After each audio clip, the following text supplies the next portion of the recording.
जय जय श्री कृष्णा, जय जय श्री राधे। मित्रों, मैं महेश पाठक श्री धाम वृंदावन से। हमारा ज्योतिष का चैनल ज्योतिष सेवा वृंदावन, इसी चैनल के माध्यम से मैं आप सभी दर्शकों का स्वागत करता हूं। अपने चैनल पे आप सभी का अभिनंदन करता हूं। मित्रों, आज हम बात करने वाले हैं धनु राशि वालों की, कि धनु राशि वालों पर शनि की साढ़े साती खत्म हो गई 17 जनवरी 2023 को। लेकिन अभी भी धनु राशि वालों को जो लाभ मिलना चाहिए था वो लाभ नहीं मिला। जिस लाभ की अपेक्षा धनु राशि वाले कर रहे थे वो तो बिल्कुल ही नहीं मिला। आखिर क्यों नहीं मिल पा रहा है पूर्ण रूप से लाभ धनु राशि वालों के? आज का हमारा ये प्रोग्राम इसी धनु राशि पर चर्चा करने के लिए है। प्रोग्राम को पूरा देखें, अंत तक देखें और अंत में आपको कर्म फलदाता शनि और भाग्य के विधाता देवगुरु बृहस्पति के कुछ उपाय भी बताने वाले हैं। कोई भी अंश आपसे छूटना नहीं चाहिए। वीडियो को पूरा देखें, अंत तक देखें। जैसे भाग्य में उन्नति, आपका धन लाभ, घर में विवाह उत्सव, आपका जॉब, आपकी ज़मीन जायदाद प्रॉपर्टी मकान, आपके वाहन का योग कब है, आपको इस प्रोग्राम में सब कुछ बताया जाएगा। आपकी जो मून साइन है, धनु राशि है, उस पर यह वीडियो बनाया जा रहा है। जिनकी धनु राशि है उनको ये वीडियो ज़रूर से ज़रूर देखना चाहिए। बात करते हैं ग्रह की एनालिसिस की। तो ग्रह विवेचना के अनुसार धनु राशि वाले जो जातक हैं उनके स्वामी गुरु बृहस्पति इस समय धनु राशि से पंचम भाव यानी कि मेष राशि में राहु के साथ गोचर कर रहे हैं। शनि देव का गोचर आपके तीसरे भाव में हो रहा है, कुंभ राशि में, जो शनि देव की अपनी सबसे प्यारी राशि है, उसी में शनि देव गोचर कर रहे हैं। केतु का जो गोचर है वो आपके लाभ भाव यानी तुला राशि में हो रहा है, जो शुक्र की तुला राशि है। अब राहु का गोचर अभी गुरु के साथ ही है, काफ़ी समय से गुरु के साथ राहु बैठे हुए हैं और वहाँ अब ये 30 अक्टूबर तक बैठने वाले हैं। 30 अक्टूबर को चतुर्थ भाव में यानी मीन राशि में राहु का राशि परिवर्तन होगा। केतु भी दसम भाव में राशि परिवर्तन करेंगे। राहु और केतु हमेशा एक साथ एक ही समय पर राशि परिवर्तन करते हैं, क्योंकि एक सिर है, एक धड़ है, एक साथ ही चलते हैं और हमेशा एक दूसरे के सामने यानी समसप्तक पोजीशन पर रहते हैं और ये हमेशा ही बकरी चलते हैं। ये कभी भी दोनों ग्रह राहु और केतु मार्गी नहीं होते हैं। अब बात करते हैं कि जो ग्रह ज़्यादा समय तक एक ही भाव में गोचर करते हैं वो हैं शनि 2.5 साल, गुरु 1 साल, राहु केतु 1.5 साल यानी 18 महीने। इस प्रकार हम देखते हैं कि जो ग्रह ज़्यादा समय तक रहता है वहाँ अच्छा या खराब परिणाम उतनी ही देर तक दिखाता है जितनी ज़्यादा देर तक वो वहाँ बैठता है। और ये सब जातकों को भुगतना पड़ता है, परिणाम अच्छा हो या खराब, शुभ हो या शुभ। जितनी देर ग्रह जिस भाव में बैठेगा उसका जो भी परिणाम होगा वो उस जातक को भुगतना पड़ता है, कोई भी राशि हो, कोई भी लगन वाला हो। मित्रों, अभी सवाल ये पैदा होता है कि जब 17 जनवरी 2023 को धनु राशि की साढ़े साती समाप्त हो गई तो परिणाम अच्छा आना चाहिए था। जैसे धन की समस्या खत्म होनी चाहिए, पर नहीं हुई। धन इकट्ठा भी होना चाहिए था, नहीं हुआ। भाग्य का साथ मिलना चाहिए था, नहीं मिला। लाइफ में तरक्की होनी चाहिए थी, नहीं हुई। पर ऐसा कुछ भी नहीं हुआ। आखिर कारण क्या? अब बात करते हैं कारण की। पहले बात करते हैं कर्म फलदाता शनिदेव की। शनि एक राशि में 2.5 वर्ष तक गोचर करते हैं और एक राशि को 2.5 वर्ष में पूरा करते हैं। गति बहुत धीमी है, शनि शनि। तो शनि का जो प्रभाव है आप तक पहुंचने में, वो प्रभाव शुभ हो या अशुभ हो, काफ़ी समय लगता है। ये नहीं है कि शनि आज चेंज हुआ तो आपको आज ही प्रभाव दिखा देगा। प्रभाव आप तक पहुँचने में काफ़ी समय लगता है।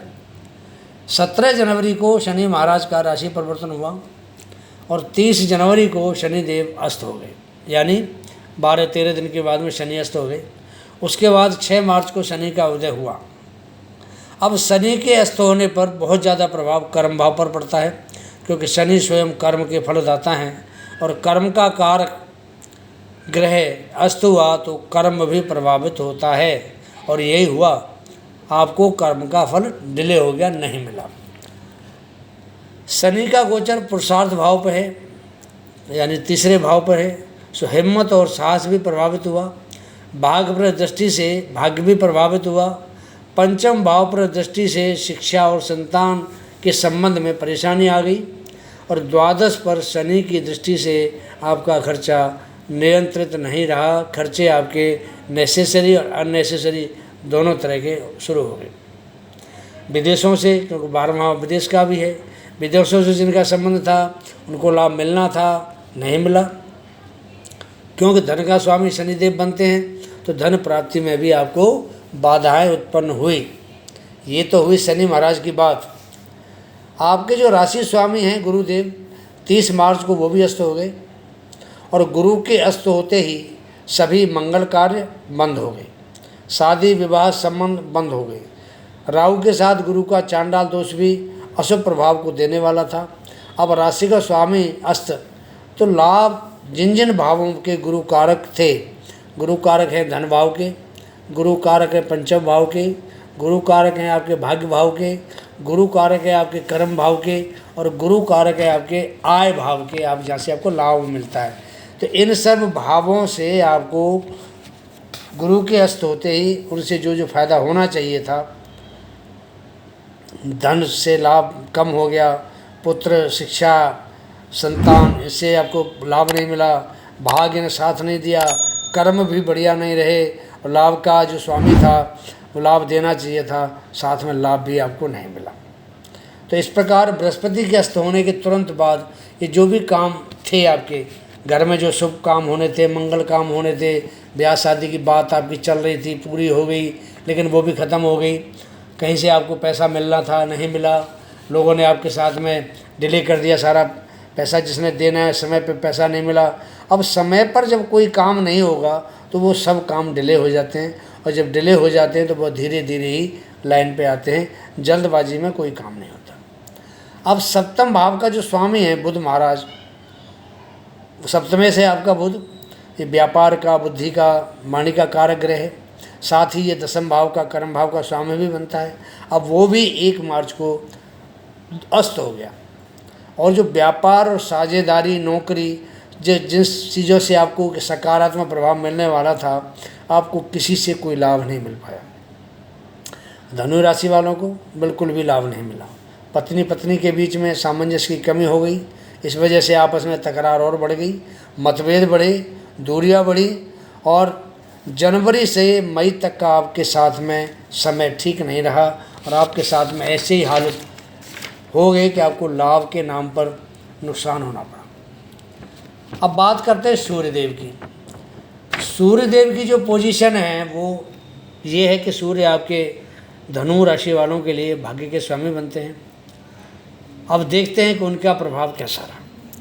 14 अप्रैल से 15 मई तक जो सूर्यदेव हैं गुरु के साथ, राहु के साथ पंचम भाव में थे, यहाँ इनका उच्च का प्रभाव होता है, लेकिन राहु के साथ होने से इनको ग्रहण दोष लगा और सूर्य वहाँ निर्बल हो गए। सूर्य उच्च का जो प्रभाव देने वाले थे, आपको कोई भी फायदा सूर्य की तरफ से नहीं मिला। अब बात धनु राशि की करें तो धनु राशि को तो बिल्कुल भी नहीं मिला, और काफ़ी राशियों को नहीं मिला, क्योंकि जब सूर्य के साथ में ग्रहण योग बनता है तो सूर्य निर्बल होता है, तो प्रभाव देने में वो सक्षम नहीं रहता। गुरु का प्रभाव भी नेगेटिव रहा, क्योंकि गुरु चांडाल योग दोष से गुरु महाराज भी पीड़ित थे। अब 15 जून से बताते हैं कि आपका मई तक का समय हो गया बिल्कुल ख़राब। अब जून से आपके साथ क्या पोजीशन है, क्योंकि हमारा जो प्रोग्राम है जून से लेकर के दिसंबर तक का आपको ग्रहों का गोचर और उनसे लाभ होने वाले जो लाभ है उसके बारे में चर्चा करने के लिए है। अब 15 जून से आपकी स्थिति बदलने वाली है। राहु का अंशबल कम हो गया और गुरु का अंशबल बहुत बढ़ गया, तो जो चांडाल दोष राहु और गुरु के बीच में था वो अब ये मान के चलिए कि 15 जून से वो बिल्कुल समाप्त हो गया, और आपको जो नेगेटिव प्रभाव मिल रहा था ख़त्म हो गया। और राहु और गुरु के कम अंश और ज़्यादा अंश होने की वजह से यहाँ पे एक गजलक्ष्मी नाम का राजयोग बन गया, और ये राजयोग बनाते हुए आपको लाभ देने वाले बन के जाएंगे। गुरु और राहु दोनों लाभ देने वाले ग्रह बन जाएंगे। गुरु की दृष्टि नवम भाव पर भाग्य पर होने से ये भाग्य आपको सपोर्ट करेगा, आपका हर कदम पर साथ देगा भाग्य। लाभ भाव पर दृष्टि से जहाँ गुरु की दृष्टि जा रही है, आपको शिक्षा, संतान, लॉटरी, शेयर मार्केट, कर्म भाव, इन सभी का आपको लाभ मिलेगा। सूर्य आपके गुरु की जो दृष्टि है वो धनु राशि पर भी जा रही है, आपके लगन भाव पर जा रही है। तो आपको अगर कोई स्वास्थ्य संबंधी परेशानी पहले थी, वो सारी परेशानी, क्योंकि पहले आपको थोड़ा मति भ्रम था, क्योंकि राहु और गुरु चांडाल योग बना रहे थे, तो राहु यहाँ बैठ के थोड़ा कन्फ्यूज करता है आदमी को। तो राहु जब शुभ प्रभाव देने वाला हुआ तो गुरु के साथ उसका प्रभाव भी शुभ हो गया, कन्फ्यूजन आपका बंद हो गया, सही निर्णय लेने में आप सक्षम हो गए। तो आपकी जो कोई भी स्वास्थ्य संबंधी परेशानी भी थी, बिल्कुल आपकी वो ठीक हो जाएगी। आपके जो कार्य अधूरे पड़े थे, जो प्रोजेक्ट आप चालू करके छोड़ चुके थे, नहीं आपकी गति में आ रहे थे, वो सब के सब प्रोजेक्ट अब गति पकड़ लेंगे आपके। शनि का तीसरे भाव का गोचर बहुत ही महत्वपूर्ण होता है। एक तो शनि की ये डिग्री बढ़ जाती है यहाँ पर, दूसरी बात शनि अपने ही राशि में है, और तीसरी बात यह है कि शनि पराक्रम भाव का स्वामी बनता है और धन भाव का स्वामी बनता है। तो पराक्रम भाव का स्वामी बनने से आपकी हर कार्य में बढ़ चढ़ कर आप हिस्सा लेंगे। आपका जो मन है, आपका जो मनोबल है बढ़ जाएगा, साहस बढ़ेगा, हिम्मत बढ़ेगी, और मन लगाकर आप कार्य करेंगे तो सफलता आपके कदम चूमेगी। धन का प्रभाव आपका बढ़ जाएगा, क्योंकि शनि धन भाव के मालिक हैं।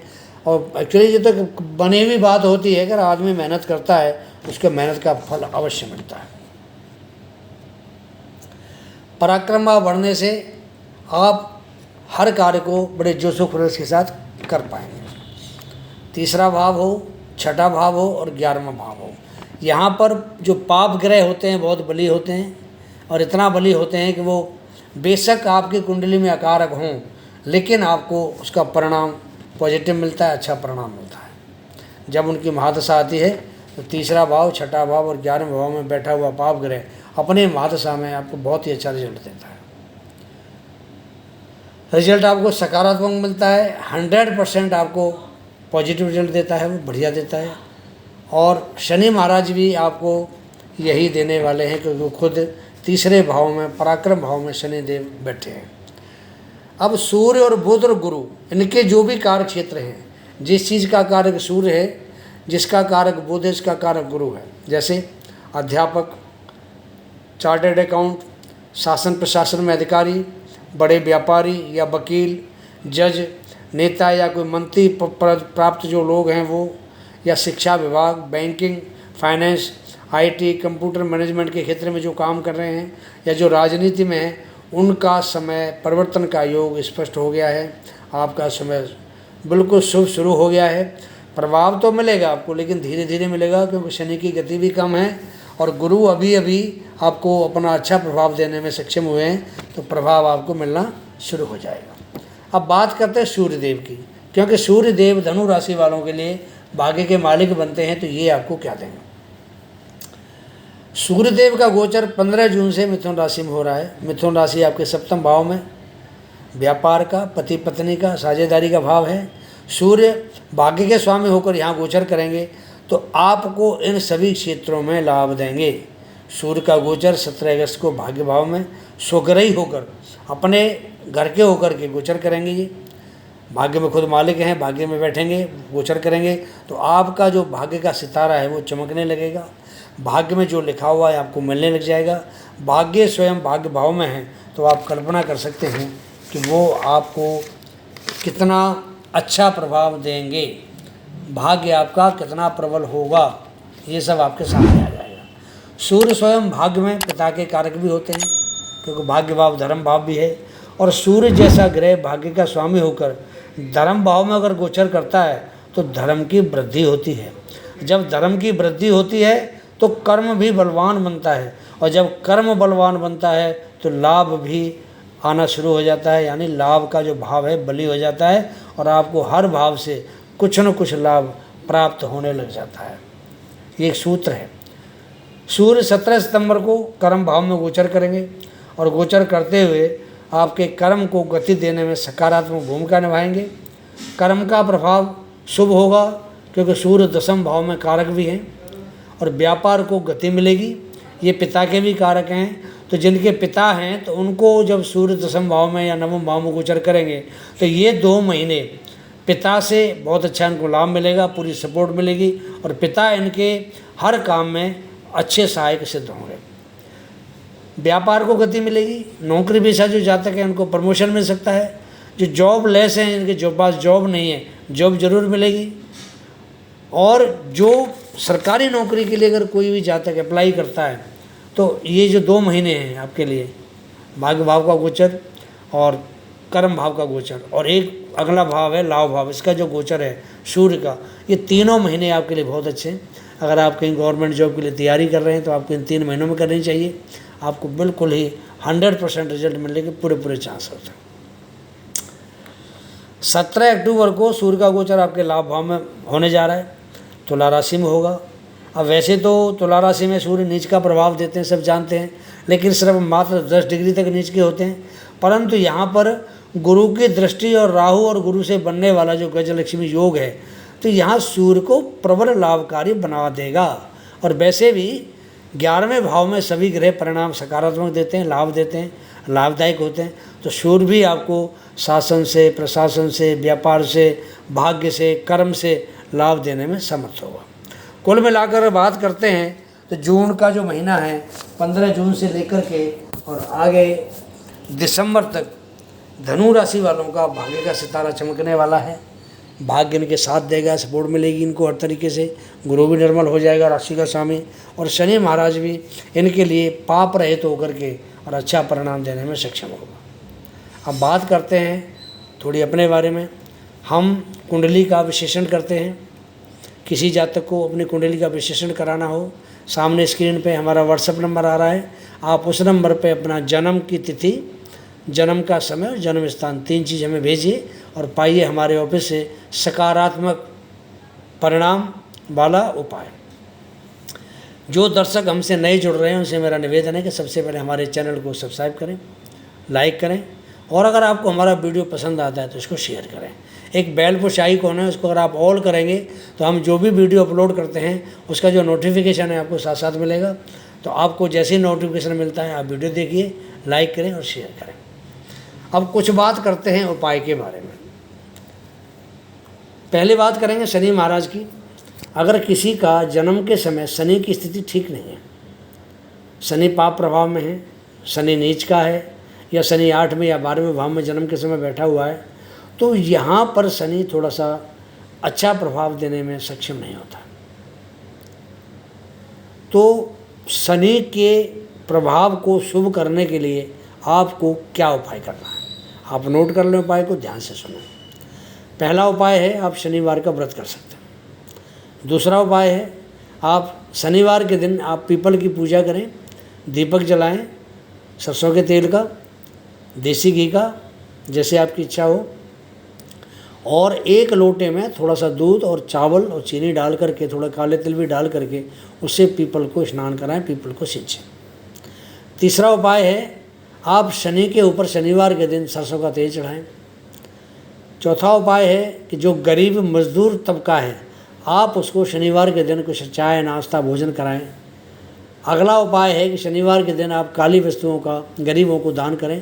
काला कंबल है, काला छाता है, काला जूता है या काला कपड़ा है, काला जो भी काली संबंधित चीज़ होती है, काला फूल है।